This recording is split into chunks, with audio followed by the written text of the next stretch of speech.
എന്ന് നീ അങ്ങനെ തീരുമാനിച്ച ബാക്കിയുള്ളവരെന്താ ചെയ്യണോ? ഞാൻ പറഞ്ഞതിൽ എന്താ തെറ്റ്? കാലങ്ങളായിട്ട് ഈ കുടുംബത്തിന് വേണ്ടി കഷ്ടപ്പെടുന്ന ഒരു കുട്ടി, അവൾക്ക് അർഹതപ്പെട്ടത് കൊടുക്കണമെന്നല്ലേ ഞാൻ ഉദ്ദേശിച്ചുള്ളൂ. ന്യായം പറയച്ച ആർക്കും ഒരു അർഹതയില്ല. ഒക്കെ രാമകൃഷ്ണന്റെ മുതലാ. അതെ, നിന്റെ അച്ഛന്റെയും വെല്ലിച്ചന്റെയും കൊടനായിക പോലും തറവാട് ജപ്തി ചെയ്ത് പോകാൻ തുടങ്ങിയപ്പോ കടങ്ങൾ മുഴുവൻ തീർത്ത് സ്വന്തം പേര് രജിസ്റ്റർ ചെയ്ത് എന്റെ അനിയൻ രാമകൃഷ്ണൻ. ഓ, സമ്മതിച്ചു. ജീവിതകാലം മുഴുവൻ താമസിച്ചോളാൻ പറഞ്ഞ് ഈ വീടും പറമ്പും വല്യമ്മാവനെയും എന്റെ അമ്മയും ഏൽപ്പിക്കുമ്പോ ഇതിന്റെ പുറകിലുള്ള പാടവും പറമ്പൊക്കെ വെറും തരിശായിരുന്നു. 5-8 വയസ്സ് മുതൽ കൊത്തിയും കിളച്ചും അതൊക്കെ ഇങ്ങനെ ആക്കിയെടുത്തത് അവളും കൂടിയാ. ദേ ഇന്ന് രാവിലെ പാടത്തേക്ക് പോയി അവൾ ഇതുവരെ തിരിച്ചു കയറിയിട്ടില്ല. തേങ്ങ വിൽക്കാൻ നേരത്തെ എണ്ണം നോക്കി കാശ് വാങ്ങാൻ നല്ലാതെ ഒരെണ്ണം പെറുക്കിയെടുക്കാൻ പോലും നിന്നിട്ടുണ്ടോ വല്യമ്മാവൻ ഇതുവരെ? ഇല്ലല്ലോ. നീ അത്ര വലിയ കണക്കൊന്നും പറയണ്ട. നീയും നിന്റെ അമ്മയും ആ പെണ്ണും ഇത്രയും കാലം വാടക കൊടുക്കാതെ താമസിച്ചതിന്റെ കണക്കൊന്നും ഞാൻ സൂക്ഷിച്ചിട്ടില്ലല്ലോ. ഓഹോ, അപ്പൊ അങ്ങനെയാണ് കാര്യങ്ങള്. ശരി, ഇനി നിങ്ങൾ ആരും സഹായിച്ചില്ലെങ്കിലും രാധയുടെ വിവാഹം ഞാൻ നടത്തും. പിന്നെ കഴിഞ്ഞ 36 വർഷം ഞാനും എന്റെ അമ്മയും ഇവിടെ താമസിച്ചതിന്റെ വാടക കുടിശ്ശിക സഹിതം തന്നു തീർത്തിട്ട് പ്രഭാകരൻ ഈ വീടിന്റെ പടിയിറങ്ങും. ആ നഷ്ടത്തിന്റെ കണക്കൊക്കെ കൂട്ടി ഇനി ഇവിടെ ആരും പരിഭ്രമിക്കണ്ട.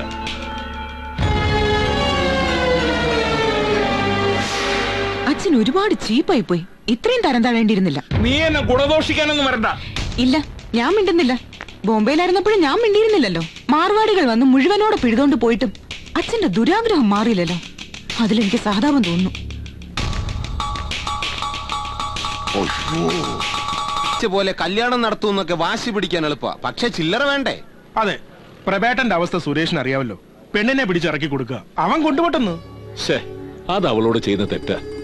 തറവാട് പറമ്പിനോട് ചേർന്ന് അച്ഛന്റെ പേരിൽ കിടപ്പുണ്ട് ഒരു 25 സെന്റ് സ്ഥലം. അത് വിറ്റ ഇപ്പത്തെ ഒരു അവസ്ഥയിൽ ഒരു 5-6 ലക്ഷം രൂപയെങ്കിലും കിട്ടില്ലേ മാഷേ? പക്ഷെ ആര് വാങ്ങും പ്രഭാര?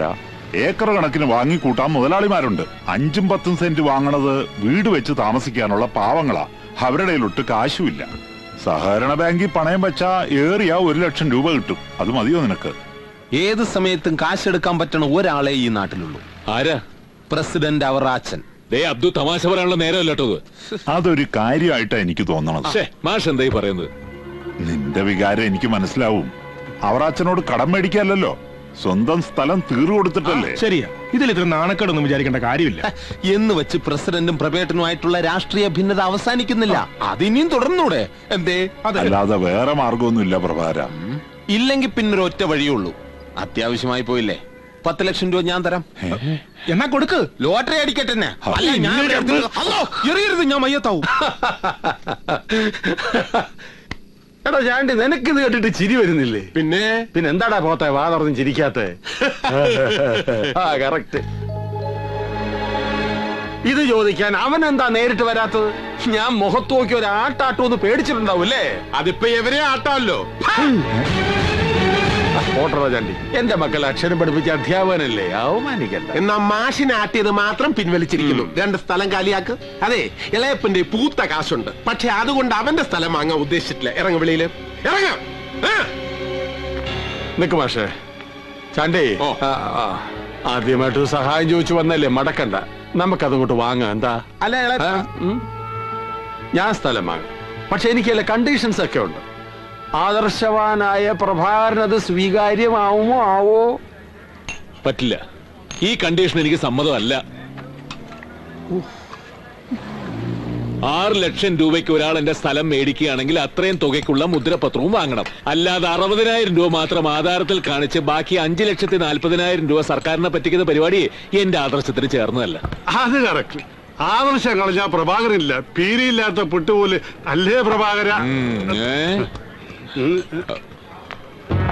മിസ്റ്റർ പ്രഭാകരൻ, ഭരണകൂടം എല്ലാ കാലത്തും ഒരു മർദ്ദക ദുർഗമാണ്. ആധാരത്തിൽ വില കുറച്ച് കാണിക്കുക എന്നാൽ സർക്കാരിനെ പറ്റിക്കുക എന്നല്ല, ആ വ്യവസ്ഥിതിക്കെതിരെ പോരാടുക എന്നാണ് അർത്ഥം. അങ്ങനെ മനസ്സിലാക്കിക്കൂടെ പ്രഭാകര? ഒന്ന് അവിടെ ഇരിക്കണോ?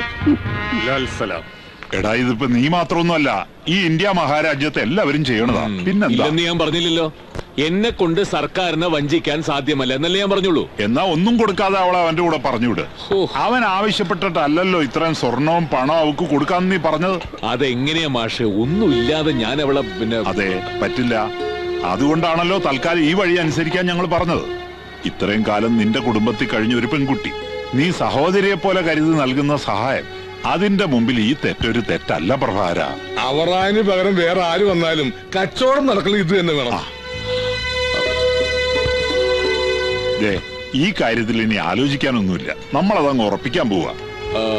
എന്നാലും ഒരെന്നാലുമില്ല, എല്ലാരും കൈയടിച്ചേ.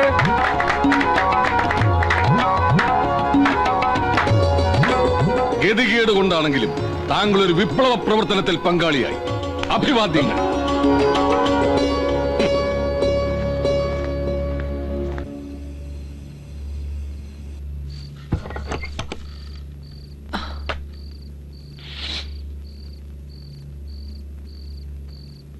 എന്താ സരോമേ, എന്തു പറ്റി?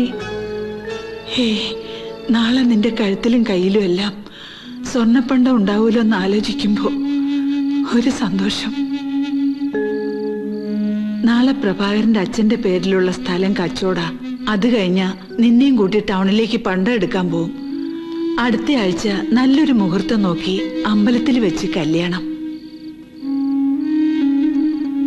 അറിഞ്ഞാ വല്ല മുടക്കം പറഞ്ഞു വന്നാലോ എന്ന് കരുതി ഇവിടെ ആരെയും അറിയിച്ചിട്ടില്ല. പക്ഷെ അമ്മേ, ഞാൻ സുരേഷ് നല്ലവനാ, നല്ല അധ്വാനി. ഒരു വീട് വയ്ക്കാനുള്ള ബന്ധപ്പാടില്ലാത്രേ അവൻ. ബാക്കി പൈസ അവനെ ഏൽപ്പിക്കാന്ന പ്രഭാകരൻ പറഞ്ഞേ. എന്നിട്ട് വേണം എനിക്കും അവനും കൂടി സ്വസ്ഥമായൊരിടത്തേക്ക് മാറി താമസിക്കാൻ. നിന്റെ കാര്യത്തിൽ എനിക്കൊരു പേടിയുണ്ടായിരുന്നു, അതിപ്പോ മാറി. എന്റെ മോൾക്ക് നല്ലതേ വരുമെന്നും.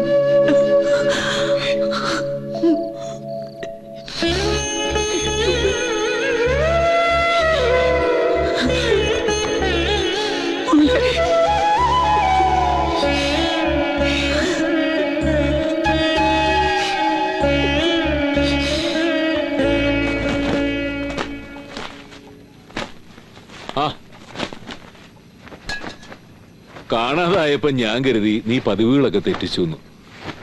സാരമില്ല, നീ പോയാലും അമ്മ ഇവിടെ ഉള്ളപ്പോ എന്റെ പതിവുകളൊന്നും തെറ്റില്ല. എന്തു പറ്റി എന്റെ കേളമ്പാറ്റയ്ക്ക്? എന്നെ ഒരു നരകത്തിൽ നിന്ന് രക്ഷപ്പെടുത്തുകയാണെന്ന് അഭിമാനിക്കുന്നുണ്ടാവും അല്ലേ പ്രവേട്ട? ആ, ഇല്ല അതില്ല. രക്ഷപ്പെടുകയാണെങ്കിൽ അത് ഈ വീട്ടിൽ ഒരാളോടൊപ്പമായിരിക്കുമെന്ന് കുറെ ദിവാസ്വപ്നം കണ്ടു. അത് വിട്ടിത്തോയല്ലേ പ്രവേട്ട?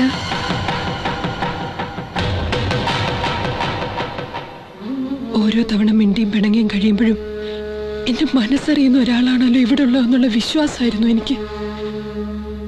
പക്ഷെ അത് തെറ്റി. രാധേ, ഒരൊറ്റ തവണ പോലും നീ എന്നോട് അങ്ങനെയൊന്നും.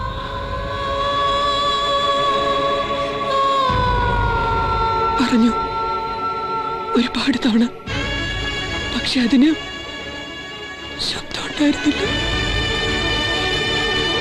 അത് കേട്ടിരിക്കുമെന്ന് വിചാരിച്ച ഞാൻ വിട്ടിയായി.